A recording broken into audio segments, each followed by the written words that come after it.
após ter sido vivificado no Espírito, Jesus Cristo estava trabalhando. Ele diz: o meu Pai trabalha e eu também trabalho. O que é que Jesus Cristo estava fazendo? Colossenses 2, versículo 15 diz: o que ele fez depois de ter sido vivificado pelo Espírito? A Bíblia diz: despojando os principados e as potestades. Amém? Fala comigo. Quando ele foi vivificado no seu Espírito, ele despojou os principados e as potestades. Uma determinada versão da Bíblia diz: arrancou de si com força os principados e as potestades. O que significa isso, querido?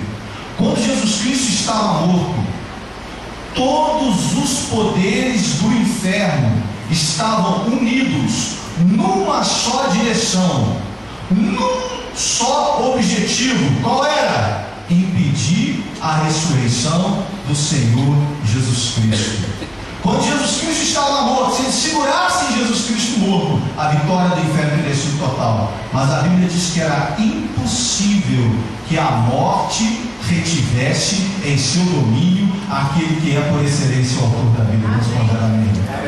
Então a Bíblia diz que ele arrancou de si os principados e potestades. Mais do que isso, ele despojou os principados e as potestades. Amém, irmão? Amém. Então algumas pessoas ficam com medo de determinados demônios, porque esse demônio é chefe, esse é principado, esse é potestade. Mas deixa eu dizer uma coisa, querido: Jesus despojou todos os príncipes do inferno. Jesus tirou a confiança de todos os príncipes do inferno. Mais do que isso, o texto continua dizendo: arrancando de si, despojou os principados e potestades e triunfou sobre eles. Amém? A versão ampliada da Bíblia em inglês diz o seguinte: ele despojou os principados e potestades e os expôs ao ridículo no seu cortejo triunfante. Amém? O que significa isso, querido? Quando os generais romanos iam numa guerra, e quando eles venciam essa guerra, o que acontecia? Os generais vinham dessa guerra em trajes de gala, e atrás dos generais vinham o rei derrotado, os generais derrotados, os soldados derrotados, e eles desfilavam pelas cidades aonde eles passavam. E o povo, quando via aqueles generais em trajes de gala, saudavam o Império Romano. Ele, como cuidadoso, andava atrás de si como escravo, e sempre colocava a mão no ombro daquele general vitorioso e dizia o seguinte para ele: lembra-te que és homem, então não caia. Eu acho que isso é um grande lembrete para nós nesses dias, né, irmão? Existe uma síndrome no Brasil hoje de pessoas que são usadas por Deus, de eu sou, é aqui que acontece, é aqui que Deus fala, aqui que o milagre acontece. Eu acho que é interessante escutar uma voz atrás de você dizendo: diga comigo, lembra-te, és homem, não caia. Fala para pessoas: lembra-te, és homem, não caia. Amém, irmão? Então aquele general passava e de repente passava os soldados conquistados, o rei conquistado, e o povo do Império Romano tacava tomate, ovo podre e vaiava os derrotados. O que significa isso, querido? O Senhor Jesus foi na casa dos principados da potestades, venceu a cada um deles, triunfou sobre eles e os expôs num cortejo triunfal diante de todo o universo. O texto de Ezequiel diz que o mundo espiritual começou a cantar e a dizer: onde estavam aqueles que debilitavam as nações? Tu que debilitou todas as nações, tornaste como nós e também desceste a cova. Quantos podem dizer amém? Dá uma glória a Deus. Despojou os principados e a potestades. Hebreus capítulo 2, versículo 15. Ele, pela sua morte, aniquilou aquele que tinha o império da morte, a saber qual é o nome dele? O diabo. Então Jesus Cristo é vivificado no seu espírito, ele despoja os principados e as potestades, e então ele vai resolver a questão com Satanás em pessoa. Ele havia profetizado isso nos dias do seu ministério terreno, dizendo o seguinte: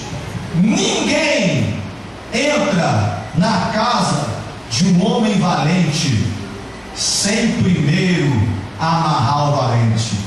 Mas quando chega alguém que é mais valente que aquele valente, ele amarra o valente e despoja o valente e distribui seus pertences. Vamos fazer amém? Então, amado, lá na casa do diabo, ele encarou Satanás e ele arrancou as chaves da morte e do inferno. Vamos fazer amém? E é por isso que quando ele ressuscita, a primeira coisa que ele fala para João é: eu estive morto, mas eu estou vivo, e nas minhas mãos eu tenho a chave da morte e do inferno. Então, embora nesses dias muitas pessoas estão te ensinando a ficar com medo do diabo, deixa eu dizer uma coisa: não tema. Jesus o aniquilou, querido. Jesus arrancou dele até mesmo a chave da casa dele. Posso fazer amém? A coisa mais alegre para o garotinho quando ele tem 14, 15 anos é quando o papai dá a chave da casa para ele, né? Ele sai com a chave e fala que a chave, ó. Nem isso já pode fazer. Até a chave da casa dele está na mão de Jesus. Jesus tranca com o quê? Amém? Ei! Posso crer nesse nome de Jesus? Não aguentei. Jesus reduziu o diabo a nada, mas meu pai trabalha. E ele também trabalha. E a Bíblia declara, no mesmo texto de 1 Pedro capítulo 3, versículo 18, a Bíblia diz que ele foi e pregou aos espíritos que estavam em prisão. Um dia alguém chegou para mim, pegou esse texto da Bíblia: pastor Edson, existe esperança depois da morte. Eu falei: por quê, irmão? A Bíblia diz que Jesus foi lá e pregou para os espíritos em prisão. Se ele pregou, é porque eles podem se arrepender. Eu falei: não, meu irmão, existem duas palavras para pregar.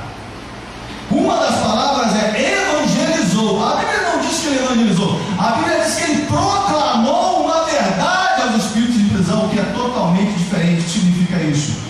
Todos aqueles que estavam mortos até a morte de Jesus ouviram: vocês estão condenados por isso, por isso, por isso e por isso. Ele proclamou os espíritos em prisão. Mais que isso, a Bíblia diz em Efésios 4, versículo 18: que é isto? Ele subiu, senão que primeiro ele o quê? Desceu. Desceu da onde? O texto de Efésios diz, está citando os Salmos.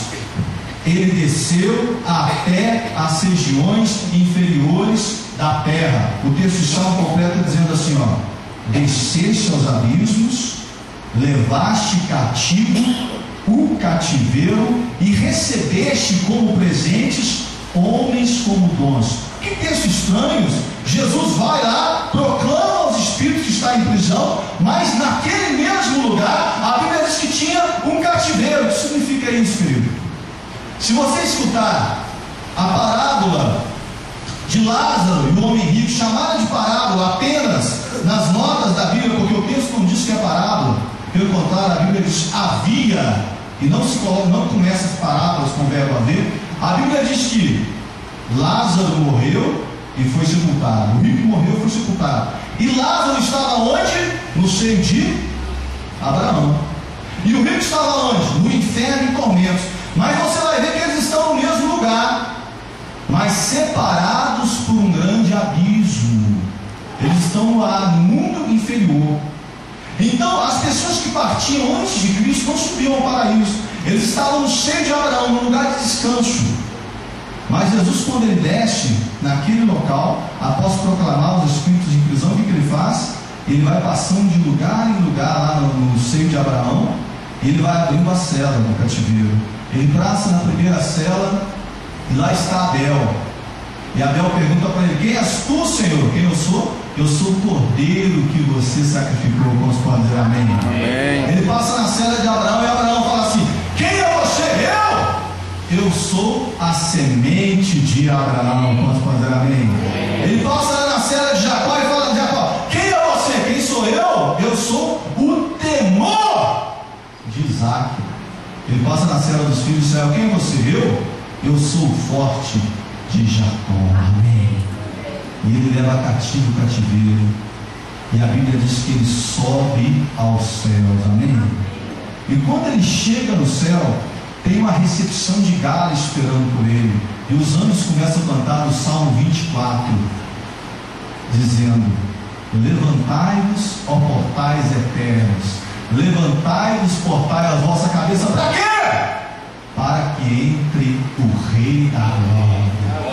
E os outros anjos então perguntam: mas quem é o Rei da Glória? E os anjos respondem: o Senhor dos Exércitos, Jeová Sabaote. Ele é o Rei da Glória. E ele entra nos céus. Hebreus 9:12 diz que ele entra no Santo dos Santos, não com sangue de bode e de ovelhas, mas ele entra com o seu próprio sangue, e ele conquista eterna redenção, dizendo assim que eu e você estamos para sempre libertos, abençoados.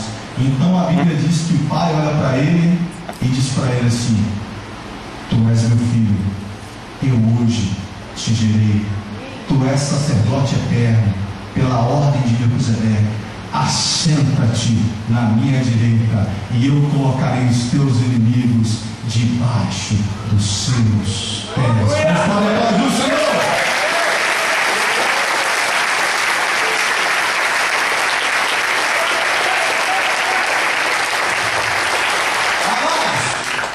Mas o que significa isso na minha vida e na sua vida?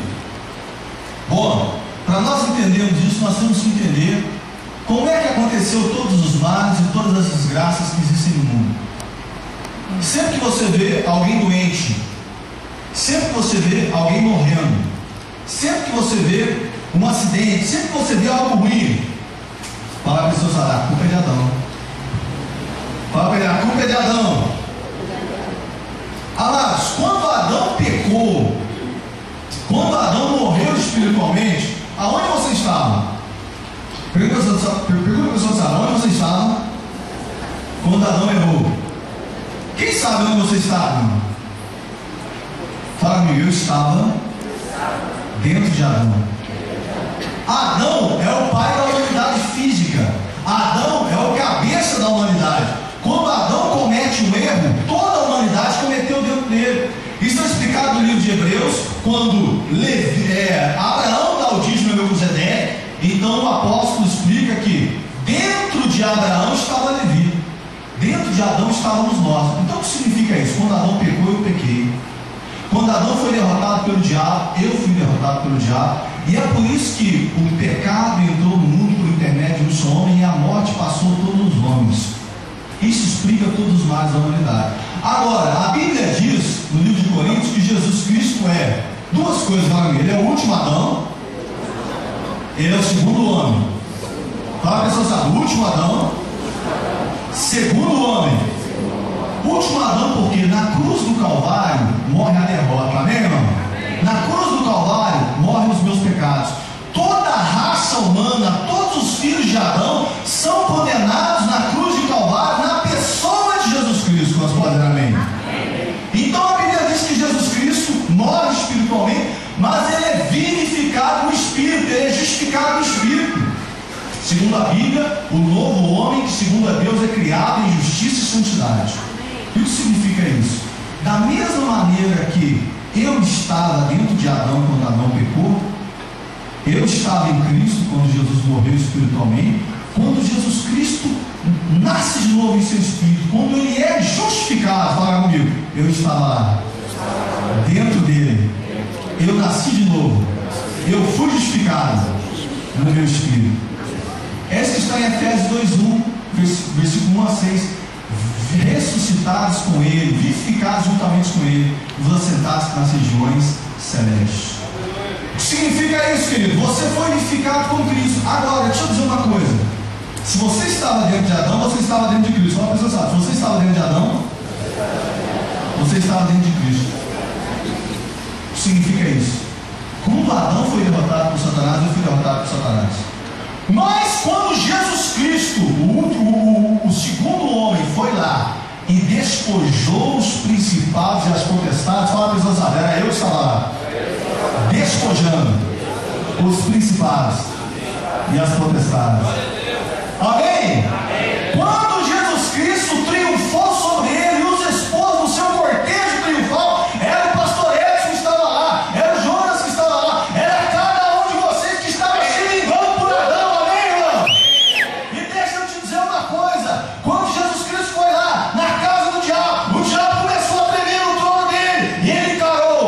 falou: entrega as chaves da morte, entrega as chaves do inferno, entrega a felicidade do homem, entrega o domínio da terra. Quem estava lá era eu e era você.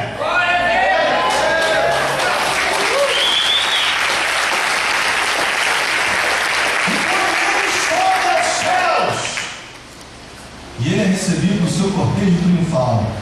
Eu e você estávamos lá dentro dele, como nova criatura, como parte da nova criação. E quando o Pai olha para ele e fala assim: assenta-te à minha direita, ele estava falando para mim e para você: esse é o seu local no universo, à minha direita, numa posição de honra, vamos plantar ele. O que eu estou dizendo para você é que hoje, legalmente, no tribunal do universo, eu e você somos vencedores dos principados, das potestades, do diabo, da morte, e legalmente, conforme Efésios 2, versículo 6, nós estamos assentados nas regiões celestes em Cristo Jesus. E é por isso que Paulo termina em Efésios esse razoamento dizendo o seguinte: fala-me para que Jesus seja o cabeça de todas as coisas, Deus o deu à igreja. Amém, irmão? Para que Jesus fosse o cabeça de todas as coisas, Deus deu à igreja. Por quê? Porque Jesus é o cabeça e eu sou o corpo. Amém? Deixa eu dizer uma coisa: seus pés estão na sua cabeça ou no seu corpo, irmão? O normal dos pés está ali no corpo, sim ou não, irmão? Jesus é o cabeça, ele está lá. Nós somos o corpo, nós estamos aqui. E todas as coisas serão colocadas debaixo dos nossos pés. Essa é a palavra que eu queria compartilhar com você nessa noite. E que Deus possa iluminar o seu espírito e te dar entendimento sobre esta revelação no poderoso e santo nome do Senhor Jesus Cristo. Você pode dizer amém após isso?